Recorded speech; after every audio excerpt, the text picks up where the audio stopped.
자, 오늘 우리에게 주신 말씀은 구약 성경 느헤미야입니다. 구약 성경 느헤미야 6장 15절에서 19절. 제가 갖고 있는 성경은 구약 성경 734쪽입니다. 여러분 성경은 그 부분에 있고요. 성경 없으신 분은 앞에 자막을 참고하시면 되겠습니다. 성경 봉독입니다. 느헤미야 6장 15절에서 19절 구약 성경 734쪽을 제가 봉독하겠습니다. 하나님의 말씀 들으십시오. 성경 역사가 52일 만인 엘룰월 25일에 끝나며 우리의 모든 대적과 주위에 있는 이방 족속들이 이를 듣고 다 두려워하여 크게 낙담하였으니 그들이 우리 하나님께서 이 역사를 이루신 것을 알미니라. 또한 그때의 유다의 귀족들이 여러 번 도비야에게 편지하였고 도비야의 편지도 그들에게 이르렀으니 도비야는 아라의 아들 스가냐의 사위가 되었고 도비야의 아들 요하난도 베레가의 아들 무술람의 딸을 아내로 맞이하였으므로 유다에서 그와 동맹한 자가 많음이라. 그들이 도비야의 선행을 내 앞에 말하고 또 내 말도 그에게 전하며 도비야가 내게 편지하여 나를 두렵게 하고자 하였느니라. 아멘. 자, 오늘 말씀의 제목은 계속 개혁되어 가는 교회입니다. 자, 같이 한번 읽어보겠습니다. 시작. 계속 개혁되어 가는 교회. 기역자가 많다 보니까 발음이 좀 어렵죠. 계속 개혁되어 가는 교회. 자, 오늘 본문 주제는 이겁니다. 느헤미야는 예루살렘 성벽은 재건했으나 유다 귀족들과 도비야 간의 내통을 회고하면서 남은 과제가 있음을 말해준다. 여러분, 느헤미야서는요, 느헤미야가 마치 자기 일기 쓰듯이 기록한 그런 성경이에요. 그래서 느헤미야는 예루살렘 성벽은 재건했지만 유다 귀족들과 도비야 간의 내통을 회고합니다. 회고하면서 남은 과제가 있음을 말해준다 이고요.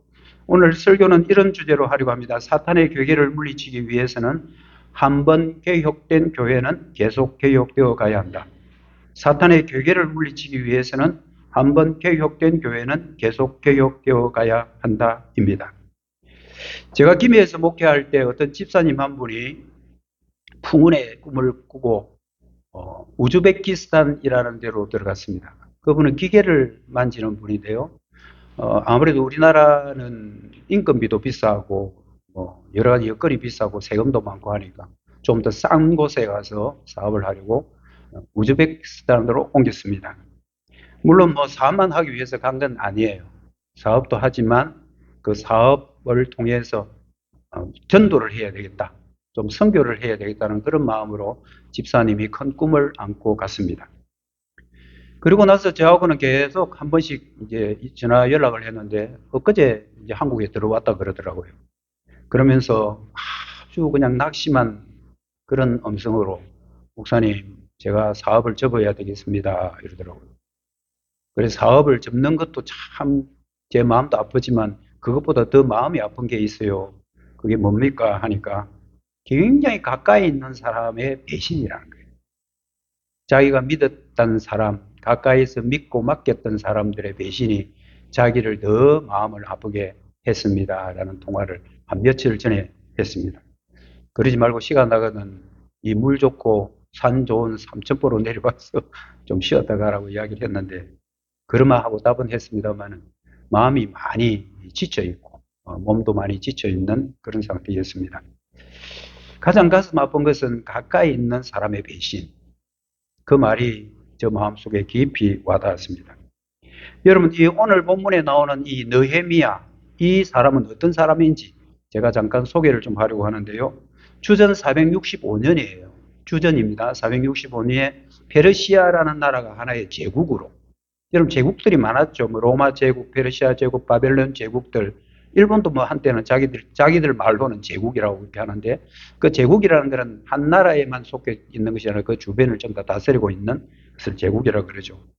주전 465년에 페르시아의 아닥사스다라는 왕, 아닥사스다 왕 1세가 왕위에 오르고 나서 유다인으로서는 굉장히 높은 고위공직에 오른 사람이 바로 느헤미야입니다.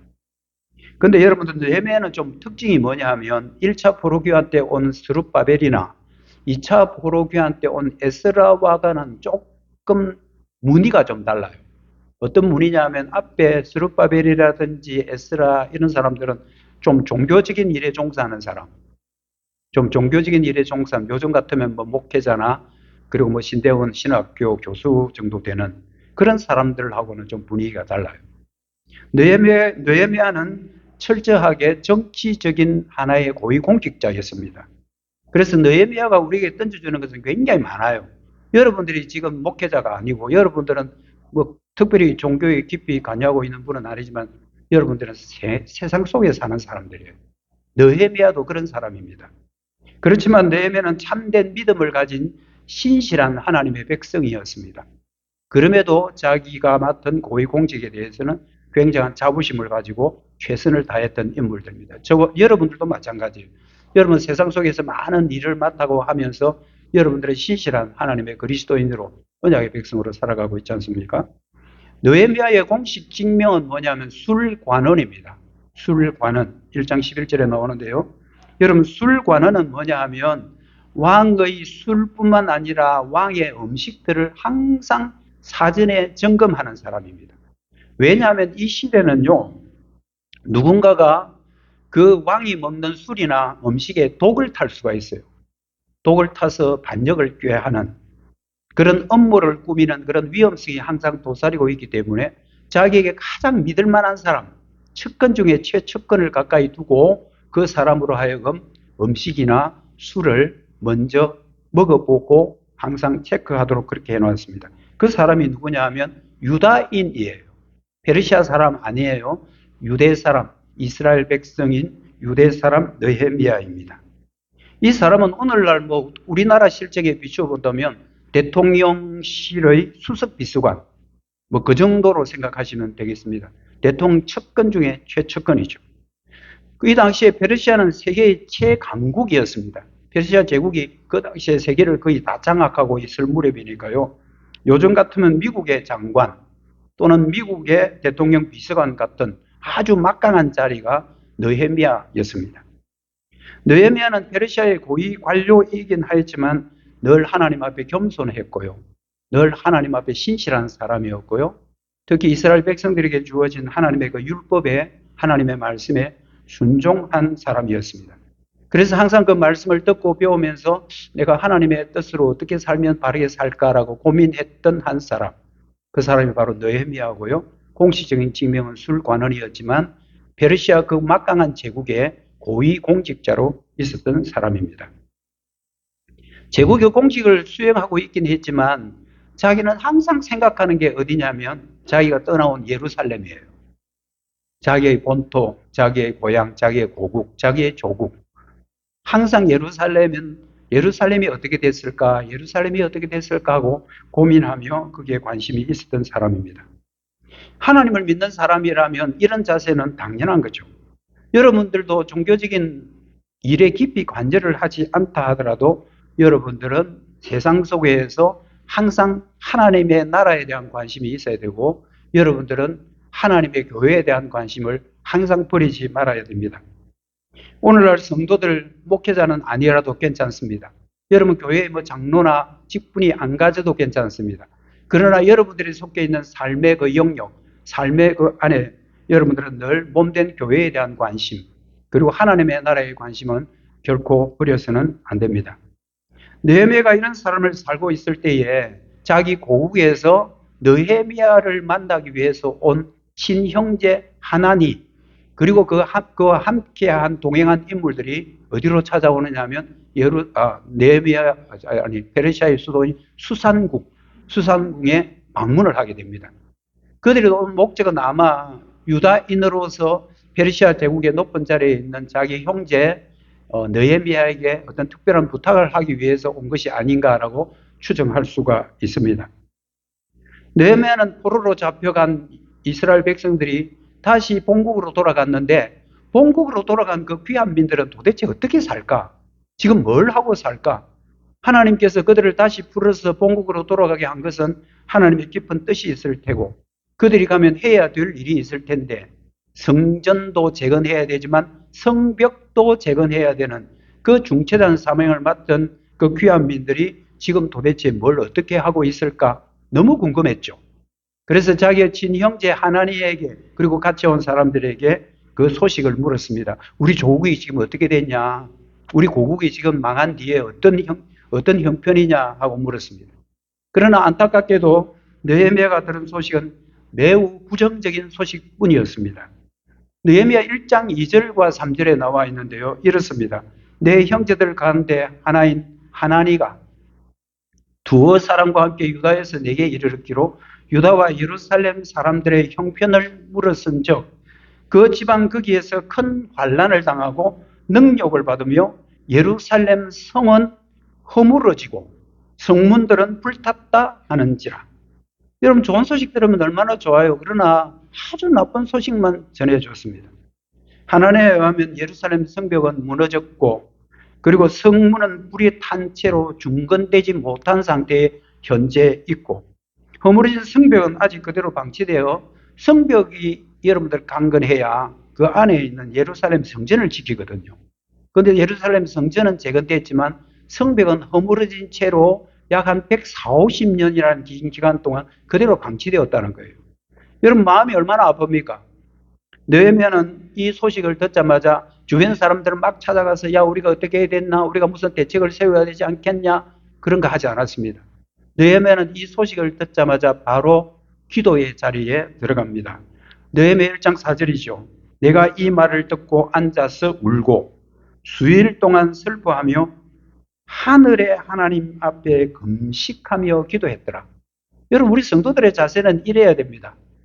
어떤 문제들이 꼬이고 어떤 문제가 또 서로 충돌하고 그렇게 할 때 막 사람을 찾아가서 사람에게 이렇게 해야 되나 저렇게 해야 되나 이거 아무 소용없습니다. 그럴 때일수록 더 깊은 기도의 자리에 가고 금식한다는 것은 일반적인 삶을 다 끊고 하나님만 바라보는 거잖아요. 느헤미야는 다른 사람을 찾아가서 대책을 강구한 게 아니라 바로 기도의 자리에 들어갔습니다. 느헤미야 기도는 개인의 기도가 아니에요. 느헤미야 기도는 예루살렘과 언약의 백성들, 언약의 자손들을 위한 기도였고요. 그 기도에는 자기도 지은 죄도 있겠지만 이스라엘 백성들 공동체의 죄를 다 끌어안고 회개의 자리에 들어갔던 것입니다. 그렇다고 해서 자기가 맡은 직무를 게을리하거나 그 직무를 멀리하지 않았습니다. 왕 앞에 나갈 때는 조금도 슬픈 기색을 보이지 않았습니다. 얼굴에 근심의 빛을 드러내지 않았습니다. 느헤미야가 기도하기 시작한 지 약 한 4개월쯤 지났을 때 아닥사스다 왕이 느헤미야의 표정을 보고 뭔가 있다라고 생각했습니다. 수심이 가득한 얼굴을 보고 느헤미야에게 당신 무슨 문제가 있나? 요즘 무슨 슬픈 일이 있나? 라고 물었습니다. 느헤미야는 조금도 지체하지 않고 자기가 지금 현재 처한 형편, 자기의 조국이 지금 어떤 형편에 있는가를 소상하게 이야기했습니다.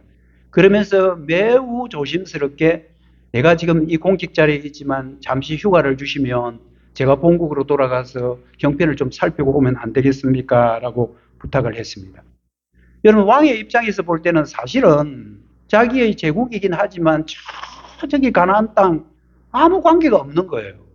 그리고 지금 자기를 가까이서 측근에서 자기를 보살피고 있는 그 느헤미야를 잠깐이라도 떠나게 한다는 것은 있을 수 없는 일이죠. 그런데 의외로 아닥사스다 왕은 느헤미야의 유다행을 그대로 허락해 줍니다. 여러분 이것은 하나님의 역사 아니면 설명할 수가 없는 부분이에요. 우리가 인간적으로 계산 다 해보면 보낼 수 없죠. 자기 가까이서 자기 술을 맡고 자기의 음식을 먹고 자기 얼굴의 수색을 항상 살피는 최측근 중에 측근인데 잠깐이라도 자기 곁을 떠나게 할 수 없죠. 그렇지만 하나님의 역사로 허락을 받습니다.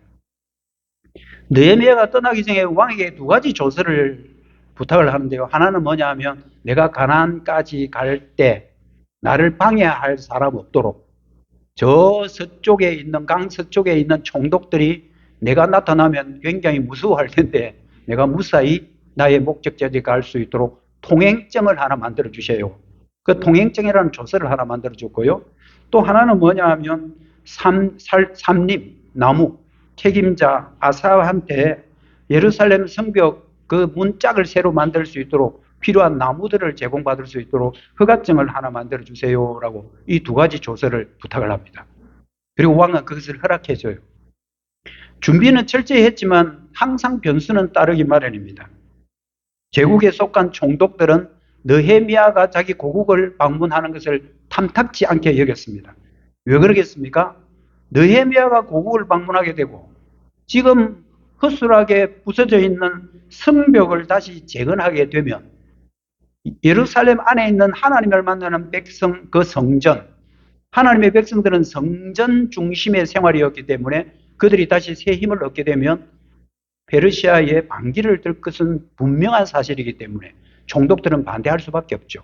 그리고 자기의 입지들이 약해지기 때문에 그 느헤미야가 고국을 방문하는 것에 대해서 굉장히 부정적으로 여겼습니다. 그렇지만 왕의 조서는 너무 막강합니다. 왕의 조서를 보여주니까 어쩔 수 없이 통과해서 드디어 목적지까지 도착하게 됩니다. 여러분, 느헤미야가 자기 그 수상궁에서 가나안까지 들어오는 거리가 약 한 1200km 정도 됩니다. 여러분, 지도 잠깐 한번 보실까요? 여러분이 볼 때 오른쪽에 있는 게 페르시아 바사 제국이고요. 그 밑에 빨간 것으로 바벨론, 그리고 수산 이렇게 해놨죠. 수산이 여러분 수도예요. 우리나라 같으면 서울이에요.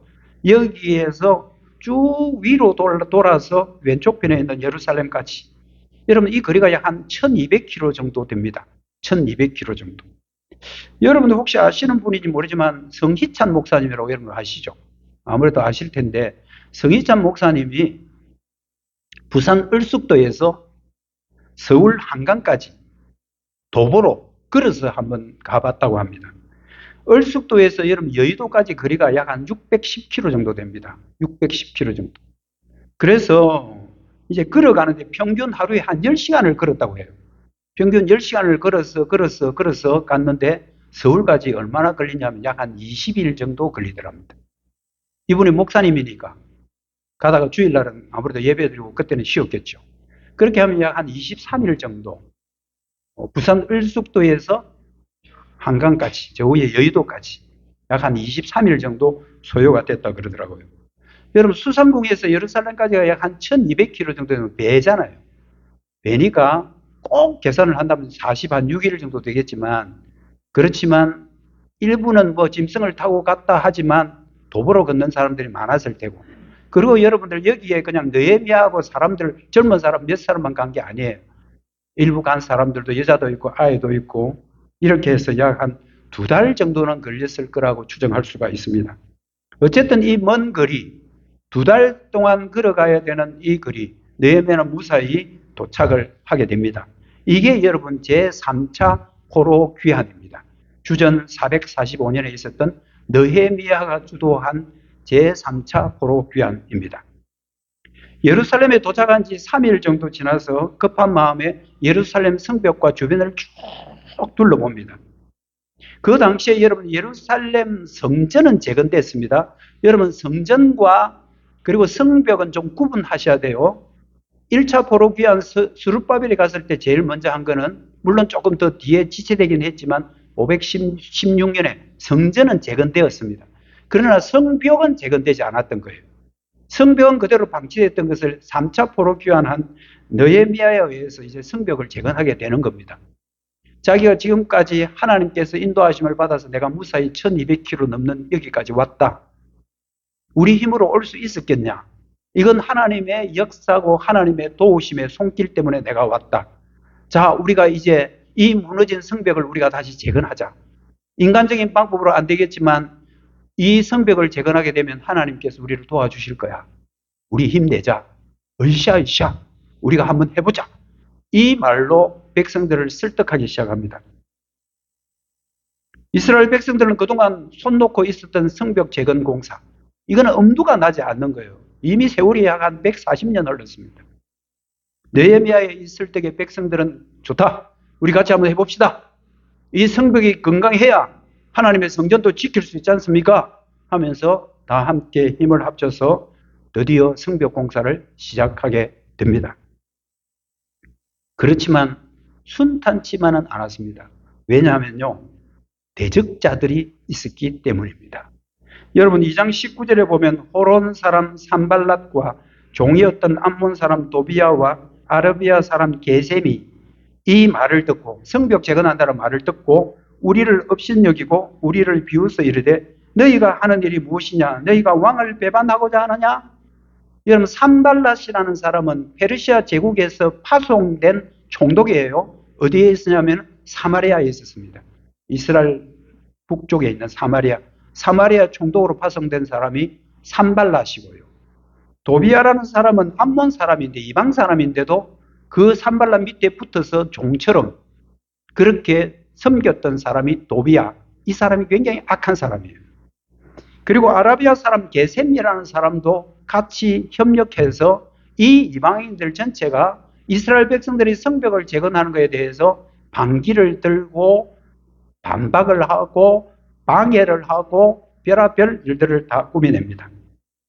그들은 예루살렘 성벽이 재건되면 하나님의 성전이 보호되게 될 것이고, 성전 중심의 생활을 살고 있는 이스라엘 백성들은 새 힘을 얻게 될 거고, 자기들이 힘을 가지고 흥왕하게 되면 페르시아 제국에 대한 반기를 들게 뻔하기 때문에 반대할 수밖에 없었던 겁니다.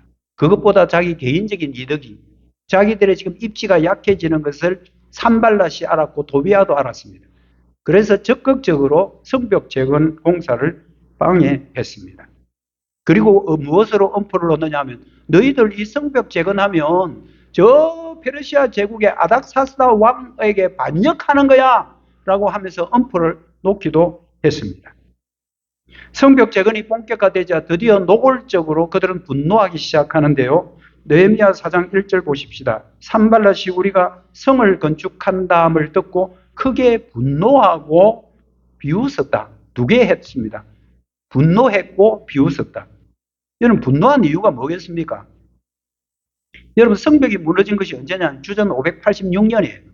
3차로 이제 포로로 잡혀갈 때 성벽도 무너지고 성전도 무너지고 전부 다 파괴 다 됐거든요. 그리고 백성들은 전부 다 바벨론으로 잡혀갔고요. 그리고 나서 140여 년 정도가 지난 거잖아요. 물론 1차 538년에 돌아오긴 했지만 그들은 성전은 재건했지만 성벽은 손도 못 대고 있었습니다. 왜냐하면 그들의 믿음이 상대적으로 떨어지긴 했지만 또 하나는 눈치 본다고. 누구 눈치 보겠습니까? 페르시아 제국에서 파송된 총독들 눈치 봐야 되죠. 그리고 주변에 많은 이방 나라들이 있어서 이방 나라 눈치 보느라고 그들은 성벽 재건에 손도 대지 못하고 있었습니다. 그런데 이 느헤미야라는 사람이 딱 돌아오더니만 성벽 재건 공사를 시작한다고 하니까 그들은 화가 날 수밖에 없었죠. 그 전에 사람들은 전부 다 자기들 눈치 보고 아무 일도 못하고 손 딱 놓고 있었는데 느헤미야 이 사람이 딱 와서 성벽을 재건한다고 하니까 얼마나 화가 났겠습니까? 그렇게 해서 그들은 바로 분노했던 겁니다. 협박도 했지만 또 하나가 무엇입니까? 비웃었다라는 말이에요. 이건 뭐냐면, 야, 너희들 성벽 재건 공사 시작은 하긴 했지만 너희가 끝낼 수 있겠나? 너희들 능력 갖고는 안 된다. 사람들은 그렇게 다 보죠. 야, 너희들 이거 안 된다. 시작은 너희들이 막 호기 있게 막 객기로 막 시작했지만 나중에 중단하고 말 걸 하면서 그들을 비웃었습니다. 이건 여러분 무엇을 비웃는 거예요? 그 배후에 계시는 하나님의 능력을 비웃는 겁니다. 그러나 성벽 재건에 이방인 대적자들보다 더 위험한 존재가 있었습니다. 이 말씀 여러분 잘 들으셔야 됩니다. 바로 내부의 적들이에요. 이게 심각해요. 외부의 그 이방인들은 뭐 그렇다 치고 내부의 적들이 있습니다. 17절을 한번 보십시오. 또한 그때 유다의 귀족들이 여러 번 도비아에게 편지하였고 도비아의 편지도 그들에게 이르렀다. 여기 내부의 적에는 누구냐? 유대인 귀족들입니다. 같은 유대인인데 그 가운데 먹고 살만하고 힘 있는 귀족들이 오히려 자기 동족인 느헤미야와 그 백성들이 성벽 재건하는 것에 더 반대를 했다는 거예요. 이걸 우리는 내부의 적이라 그렇게 표현합니다. 이 내부의 적들은 유다 귀족들은요, 그 대적인 도비아하고 내통을 했습니다. 뭐로? 편지로.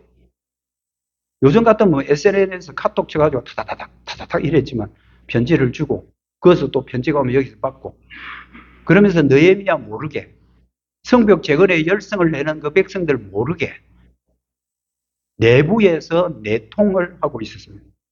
그것도 여러분들 성경을 보면 지속적입니다. 뭐 한두 번 하고 끝낸 게 아니에요. 계속 하는 거예요. 내부의 기물들을 원수들에게 누설을 했습니다. 그러면서 자기들의 위상은 상대적으로 높여갔습니다. 여러분, 외부의 적보다 내부의 적이 더 위험합니다.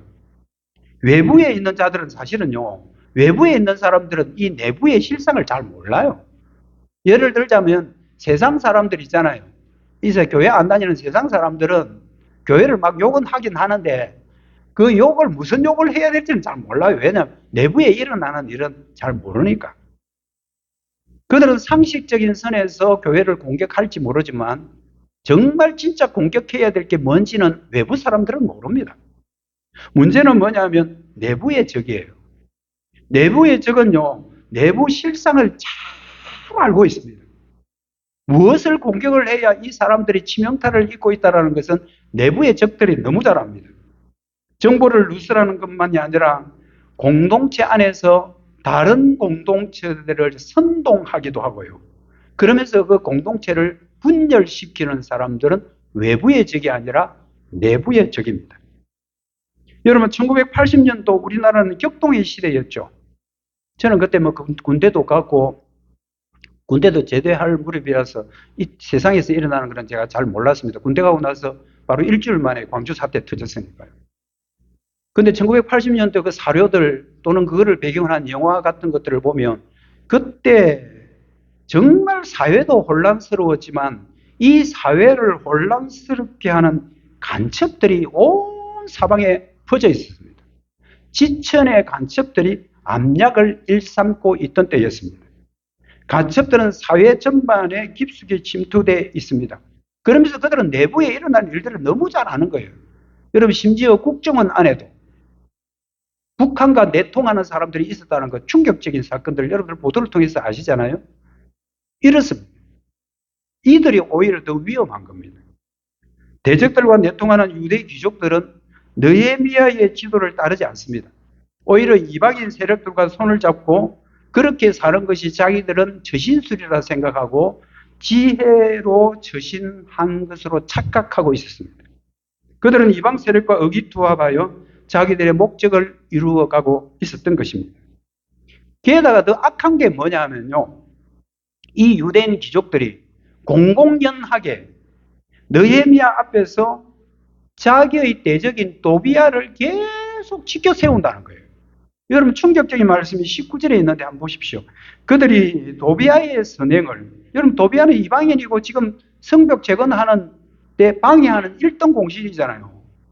도비야의 선행을 내 앞에서, 느헤미야 앞에서 말하고 또 내 말도 그에게 전하매 도비야가 내게 편지하여 나를 두렵게 하고자 하였느니라. 귀족들이 느헤미야 앞에서 도비야를 지켜 세운 것은 무엇 때문에 그렇게 지켜 세웠겠습니까? 이런 거와 똑같습니다. 교회에 있는 성도들이 세상의 어떤 말들을 듣고 그 세상에 하는 일들을 보고 교인들 앞에서 그 사람들을 칭찬하는 것과 똑같습니다. 여러분, 도비야는 지금 하나님의 공사를 방해하는 사람이잖아요.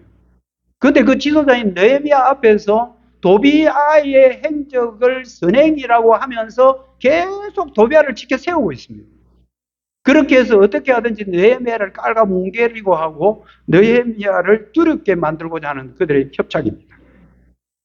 귀족들이 느헤미야 앞에서 도비야를 지켜 세운 것은 뭐냐 하면 도비야 그 사람하고 니하고 손을 잡아라. 도비야하고 적당한 선에서 손을 잡고 이거 무리하게 괜히 성벽 재건하지 말고 성벽 재건하는 거 그냥 중단해라. 그래야 누이 좋고 매부 좋고 너 좋고 우리 좋고 서로 안 싸우고 서로 평화관계 되지 않겠냐. 그러면서 그와 손을 잡아라는 메시지가 도비야를 느헤미야 앞에서 지켜 세우는 하나의 방법이었습니다. 여러분, 예수님도요, 가까이 있는 사람들 조심하라고 경고한 적이 있어요. 여러분, 마태복음 10장 36절입니다. 사람의 원수가 자기 집안 식구라. 여러분, 이 말씀이 도대체 무슨 말씀입니까? 사람의 원수가 집안 식구라. 여러분, 이 말씀은 오해하시면 안 됩니다. 여러분, 가족들과 칠천지 원수처럼 지내라 이 말이 아닙니다. 가족들은 원수니까 너희들 막 완전히 원수지간처럼 지내라 이 말 아닙니다. 육적으로 가까운 사람이라 할지라도 영적으로 대적이 될 수 있다는 것을 경고하는 내용입니다. 여러분, 이건 우리 심각하게 받아들여야 됩니다. 육적으로 가까운 사람이 오히려 영적인 일에는 대적이 될 수 있다는 경고를 누가 하느냐 하면 예수님이 하시는 거예요. 예수님께서 사람의 원수가 네 집안 식구다.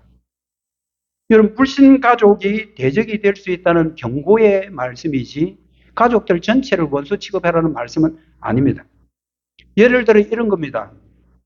주일마다 가정 행사를 만들어냅니다. 안 믿는 사람들. 오해하지 말고 들으십시오. 일반적인 이야기입니다.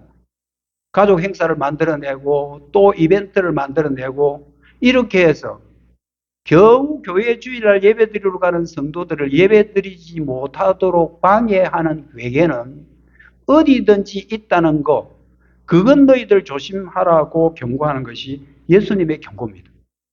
여러분, 예수님 왜 이런 경고를 하셨을까요? 예수님은 직접 경험하셨잖아요.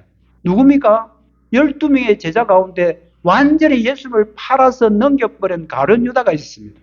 여러분, 이거 치가 떨리고 소름 돋는 일 아닙니까? 예수님의 제자 가운데 12명이 있었습니다. 12명 중에 한 명이 가룟 유다인데 이 사람이 예수님을 은 30에 팔아 넘겨버리고 자기는 결국 죄책감 때문에 목을 매서 죽은 사람 가룟 유다잖아요. 12명의 제자 중에 한 명입니다. 그리고 놀랍게도 예수님의 제자 가운데 수제자 베드로는요, 예수님을 3번씩이나 모른다고 부인한 사람입니다. 이 예수님 제자 맞지? no, 나 예수님 몰라. 나 예수님 옛자도 몰라. 나 예수님 아무 관계 없어. 내가 잡지 마. 예수님이 모르시겠습니까? 다 아시죠? 그래서 예수님께서는 이런 경고를 하시죠. 사탄아, 내 뒤로 물러가라. 제자들에게 하시는 말씀입니다. 사탄아, 내 뒤로 물러가라. 이런 일이 있을 줄을 아시고 먼저 경고하신 것입니다. 예수님은 배신 행위를 사탄의 역사임을 직접적으로 하신 말씀입니다. 사탄아, 내 뒤로 물러가라. 너희들이 배신하는 배신 행위는 사탄의 역사다라는 것을 예수님이 직접 말씀하신 것입니다. 예수님의 사도 가운데 야고보도 그 비슷한 예고를 하죠. 경고를 하죠. 야고보서 4장 4절입니다. 가늠한 여인들아, 세상과 벗된 것이 하나님과 원수됨을 알지 못하느냐? 그런즉 누구든지 세상과 벗이 되고자 하는 자는 스스로 하나님과 원수가 되는 것이다. 이게 무슨 말입니까? 성도가 세상과 내통하게 되는 것은 하나님과 원수된다는 거예요. 교회는 세상과 분리되어야 된다는 말입니다. 그렇다고 해서 세상을 떠나서 저 산에 가서 살아라는 말은 아닙니다. 세상 속에 살지만 세상에 살아가고 있지만 소속은 하나님의 나라라는 거 항상 기억하고 살아라는 말입니다. 너희들은 세상에 믿지 않는 사람들과 살지만 그들과 내통하지 말라는 말입니다. 여러분, 성도들은 불신자들의 말과 행동이 아무리 옳은 것 같이 여겨진다 하더라도 성도들 앞에서 불신자들을 지켜 세우는 것은 옳지 않습니다. 우선 우리 노래는 참 멋있어 보이고 우리 귀에는 그 말이 그럴듯하게 들릴지 모르지만 불신자들의 생각과 행동들은 죄송하지만 죄악된 본성에서 나온다는 사실을 항상 기억하고 계셔야 됩니다. 물론 타인들에 대해서 무조건 비방하거나 그들을 정죄하라는 말씀은 결코 아닙니다. 적어도 하나님의 백성이라면, 하나님의 백성으로 구분된 사람이라면 진리의 말씀을 토대로 해서 판단할 수 있어야 된다는 말입니다. 그리스도인이라면 진리의 말씀을 토대로 판단할 수 있어야 된다는 말입니다. 복음의 진리에서 벗어난 말과 행동이 아무리 옳게 여겨지고 아무리 멋있어 보여도 그들을 지켜 세운다는 것은 결국 교회 공동체를 분열로 몰아넣는 사탄의 책동에 넘어가는 것임을 여러분들 꼭 기억하셔야 됩니다. 여러분, 세상에는 멋진 말 하는 사람 참 많고요. 그럴듯한 말도 참 많이 합니다. 그러나 구분하십시오. 저분이 그리스도인으로서 복음 가운데 하는 말인지 하나님의 말씀을 기초로 한 말인지 아니면 세상에 흘러다니는 철학이나 세상의 모든 사고들을 갖고 말을 하는지, 이건 우리가 분명히 구분할 줄 아셔야 합니다. 여러분, 유대인 귀족들과 도비의 내통은 치밀한 계획 중에 나온 겁니다. 그게 뭐냐면요, 정략 결혼이에요. 이거 참 치가 떨립니다. 내부 대적자들은 정략 결혼을 수단으로 해서 이방인과 많은 동맹을 맺고 있었습니다. 18절 보십시오. 도비아는 아라의 아들 스가냐의 사위가 되었고, 도비아의 아들 여호나난도 무슬람의 딸을 아내로 맞이했다. 그래서 유다에서 동맹한 자가 많았다. 정략 결혼입니다. 도비아의 장인이 누구냐면 아라라는 사람인데, 이 아라라는 사람이 대단한 사람이에요. 자기의 자손들이 755명이나 됩니다. 1차 포로 귀환 스룹바벨과 함께 올 때에 이 사람이 자기의 그 많은 자녀들을 데리고 귀환한 사람이에요. 그러니까 포로 귀환 제1세대예요. 그 1세대 아라의 사위가 누구냐면 도비아예요. 소름 안 돋습니까? 도비아는 정략 결혼을 통해서 이미 수백 명의 유대인 자손들과 깊은 관계를 맺고 있었고요. 도비아의 아들 여호하난도 누구하고 결혼하냐면요, 무슬람이라는 제사장의 딸과 결혼을 합니다. 무슬람은 예루살렘 성벽을 2번이나 중수했던 제사장이시죠. 그는 포로 귀환 공동체에서 가장 영향력을 가지고 있는 사람입니다. 이 내부의 적들은 정략 결혼을 통해서 이방인과 밀접한 관계를 유지하면서 그들과 내통하면서 편지를 주고받고, 그리고 느헤미야의 어려운 점이 어떤가를 누설을 해서 이들을 어떻게 하든지 성벽 재건하지 못하도록 방해했고요, 스스로 무너뜨리려고 했던 사탄의 괴계였습니다. 언약 공동체를 분열시킬 획책이었습니다. 에스라가 한때 들어와서 개혁을 하는데, 에스라 개혁의 제1호가 뭐냐면요, 이방인과 결혼하지 말라는 거예요. 이방인 결혼을 아예 금지했던 적이 있습니다. 그런데 세상이 흘러서 시대가 흘러가면서 또 이방인과의 결혼이 계속 이렇게 정략 결혼이 일어나니까 더 언약 공동체가 분열되는 거예요. 여러분, 우리가 그런 말 하잖아요. 결혼은 어떻게 하든지 믿는 사람과 해야 된다. 그거 그냥 듣기 좋아라고 하는 말 아닙니다. 물론 여러분들 이런 경우는 있습니다. 안 믿는 사람과 결혼해서 그 사람을 전도해서 교회 안으로 들어오게 할 수 있습니다. 그러나 그거는 10명 중에 한 서너 명. 결혼할 때는 내가 교회 열심히 다니게 했는데 결혼하고 나서 오히려 교회를 안 다니고 포기한 사람이 7명. 10명 중에 7명. 여러분, 이게 굉장히 강합니다. 솔로몬도 여러분 마지막에 뭐 때문에 망했습니까? 이방 여인들과 막 결혼하면서 이방 여인들이 갖고 들어온 그 모든 우상들로 예루살렘 결국 분열되고 말았죠. 교회 안에서도 내부의 적이 있을 수 있습니다. 이들은 교회 지도자의 인도는 거부하고 세상과 더 내통하며 세상 사람들의 말을 더 듣는 그런 사람들이 있습니다. 이들은 교회 안에 부정적인 것들을 계속 선동합니다. 교회 안에 가라져 씨를 뿌리는 자들입니다. 교회를 헤아리는 악한 사탄의 괴계에 빠질 수 있음을 저와 여러분은 항상 생각하셔야 됩니다.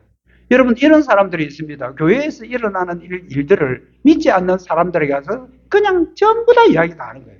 야, 우리 교회는 뭐가 어떻고 우리 교회는 뭐가 어떻고. 여러분, 그게 좋은 거 아닙니다. 그렇다고 숨기라는 말은 아닙니다. 왜냐하면요, 교회는 교회로서의 특성이 있고 교회 안에서 하는 말들은 세상 사람들이 이해하지 못하는 게 더 많습니다. 그러니까 그때는 자기 귀에 딱 걸리는 말만 딱 기억하고 있다가, 야, 저 교회가 무슨 문제가 있다더라, 저 교회가 뭐 어떻더라, 얼마나 즐겨 그 이야기를 합니까? 교회가 망하기를 바라는 사람들이 더 많으니까요. 여러분, 우리 교회는 항상 조심해야 될 것은 교회 안에 일어나는 일은 교회 안에서 끝이 나야 됩니다. 여러분, 교회 안에서 일어나는 일들, 무슨 좋은 소문이든 나쁜 소문을 듣고 그것을 세상 사람들과 내통하는 것은 있을 수 없는 일이고, 그것은 사탄의 괴계에 넘어간다는 거 항상 명심하셔야 됩니다. 이런 반대에도, 조직적인 반대에도 불구하고 드디어 성벽은 완성됩니다. 15절 보십시오. 성벽 역사가 52일 만에, 여러분 52일 만에 성벽 공사가 완성돼 버렸습니다. 얼마나 놀랐겠습니까? 누가 놀랐겠습니까? 반대자들이 더 놀랐죠. 이 세상에 52일 만에, 여러분 52일은 2달이 채 안 되는 짧은 기간에 그 성벽들이, 무너진 성벽들이 다시 다 재건된 거예요. 이것을 본 대적자들이 어떤 반응을 보입니까? 16절. 우리의 모든 대적과 주위에 있는 이방 족속들이 이를 듣고 다 두려워했다. 그리고 낙담했다. 낙담했다는 이 말은 완전히 스스로 낙담했다는 뜻이거든요. 자기들이 막 반대하려고 했고, 자기들이 엄포를 놓고 공간을 쳐서 그들을 전부 다 두렵게 해서 성벽 재건을 막는 그들이 깜짝 놀랐던 겁니다. 빠른 시일 내에 52일 만에 성벽이 완성됐으니까요. 이스라엘 백성들을 두렵게 했던 그들이 오히려 두려워졌다. 그들이 더 좌절하게 되었다라는 말씀이 오늘 성경에 기록되어 있습니다. 여러분, 이게 어떻게 가능할까요? 52일입니다. 다른 설명이 필요가 없습니다. 하나님이 하셨기 때문입니다. 하나님의 경륜적 역사가 배후에 있었기 때문에 이게 가능한 일입니다. 느헤미야를 칭찬할 것 없습니다. 하나님이 하셨기 때문입니다. 16절 하반절입니다. 그들이 우리 하나님께서 이 역사를 이루신 것을 그들도 안다. 그들이 두려워했던 것은 느헤미야와 공사에 참여했던 사람들이 아닙니다. 느헤미야와 그 배후에 있는 그 하나님, 경륜적 역사를 이루시는 하나님께서 하시는 그 일을 자기들이 알고 있었기 때문에 두려워했던 것입니다. 성벽 공사 52일 만에 할 수 있었던 것은 하나님의 역사입니다. 성벽 재건 공사는 마무리되었지만 언약 공동체가 굳건하게 정착하기 위해서는 계속해야 될 하나의 과제가 있습니다. 남아있는 과제가 있는데요. 그게 뭐겠습니까? 그것은 바로 선민공동체, 언약의 공동체가 거룩함과 그 안에의 결속과 단결을 훼손하지 않도록 세상과 계속 단절되어야 되는 것. 세상과 내통하지 않고 세상과 분리되어야 되는 것이 하나의 과제입니다. 왜냐하면요, 13장에 보면 놀라운 사건이 기록되어 있습니다. 13장 7절입니다. 예루살렘에 이르렀어야 엘리야십이 도비야를 위하여 하나님의 전뜰에 방을 만든 악한 일을 알았다. 여러분, 느헤미야가 성벽 공사를 마치고 나서 자기는 그 고위공직자니까 다시 페르시아로 돌아갑니다. 다시 돌아가서 13년 만에 고국에 다시 들어와요. 13년 만에 고국에 딱 들어왔는데 제일 먼저 접한 소식이 뭐냐면 도비야, 이 대적자 도비야가요, 성전 안에까지 들어와서 자기가 머물 수 있는 방을 만들어 놨다는 거예요. 와, 이거 여러분들 좀 소름 끼치지 않습니까? 도비야가 그렇게 반대를 했는데 성벽 공사를 마무리했습니다. 그리고 다시 페르시아로 돌아갔다 13년 만에 돌아와 보니까 그 도비야 그 세력이 성전 안뜰까지 들어와서 거기에 자기 방을 마련해 놨다는 거예요.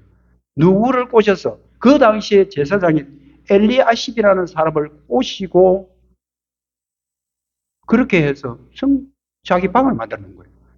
느헤미야가 오자마자 그 방을 완전히 다 쫓아내고 집기들을 땅바닥에 던지고 쫓아내버린 거는 확실했습니다. 그러나 여기서 우리가 주목해야 될 게 뭡니까? 사탄의 괴계는요, 끊임없다는 거예요. 계속된다는 거예요. 오히려 더 깊숙이 내부로 들어온다라는 거, 우리 이거 알아야 됩니다. 도비야의 방을 어디? 예루살렘 하나님의 성전 그 안에다가 짓는단 말입니까? 그런데 그 당시에 제사장도 그런 데 속혀 넘어가는 거예요. 자, 이제 말씀을 맺습니다. 성벽 재건은 완성되었지만 언약 공동체의 거룩함을 지키기 위해서는 계속 개혁되어 가야 됩니다. 우리가 교회에서 무슨 일을 하나 이루고 이거 참 좋네 하고 하하호호 하고 있을 때 사탄은 계속 집요하게 내부에 깊숙이 계속 들어오고 있다는 거, 저와 여러분은 명심하셔야 됩니다. 개혁되어가는 가장 좋은 방법은 뭐겠습니까? 하나님의 말씀입니다. 여러분 속에 하나님의 말씀이 채워져야 되고, 채워진 그 말씀 붙들고 기도하는 것, 말씀과 기도로 우리는 계속 개혁되어 갈 수가 있습니다. 예수님을 배신한 베드로는 그 인생 말년에 이런 말을 남깁니다. 베드로전서 5장 8절에 보면 근신하라 깨어라. 너희 대적마귀는 우는 사자같이 두루다니면서 삼킬 자를 찾고 있다. 근신하여 깨어있지 않으면 언제 어디서 사탄의 공격과 유혹이 더 강하고 간교하게 교회를 공격할지 모릅니다. 한번 개혁된 교회는 계속 개혁되어 가야 된다. 여러분, 우리 사천용광장로교회는 말씀과 기도로 세상과 더 분리하고 세상과 분열된 거룩한 삶을 살고 세상과 내통하지 않고 하나님 더욱더 의지하면서 더 개혁되어 가야 되는 교회여야 한다. 저와 여러분 오늘 이 말씀 잘 기억하셔서 여러분 손 놓고 있을 때 사단은 깊숙이 침투하고 있다는 거 항상 기억하셔서 항상 깨어서 대비하는 저도 되고 여러분들 되기를 주님의 이름으로 축복합니다. 하나님 감사합니다. 2025년 벽두에 하나님이 주신 말씀 마음에 잘 새깁니다. 사탄은 끊임없이 이 땅에 있는 동안 교회를 공격하려고 혈안이 되어 있다는 사실을 오늘 느헤미야서를 통해서 듣습니다. 하나님 신실한 하나님의 백성들이 깨어 있어 기도할 때에 그 모든 대적들을 두렵게 할 수 있는 것은 그 배후에 있는 하나님의 손길이며 하나님의 역사인 줄 믿습니다. 지금까지 인도하신 하나님, 이 교회를 앞으로 인도하실 줄 믿지만 사탄은 끊임없이 깊숙이 내부에 들어와 교회를 분열시키고 교회를 선동하는 일들이 있을 수 있다는 것을 항상 기억하고 늘 깨어 기도하는 하나님의 말씀을 순종하는 주의 백성들 되게 해 주시옵소서. 예수님의 이름으로 기도드립니다. 아멘. 찬송가 585장 드리겠습니다.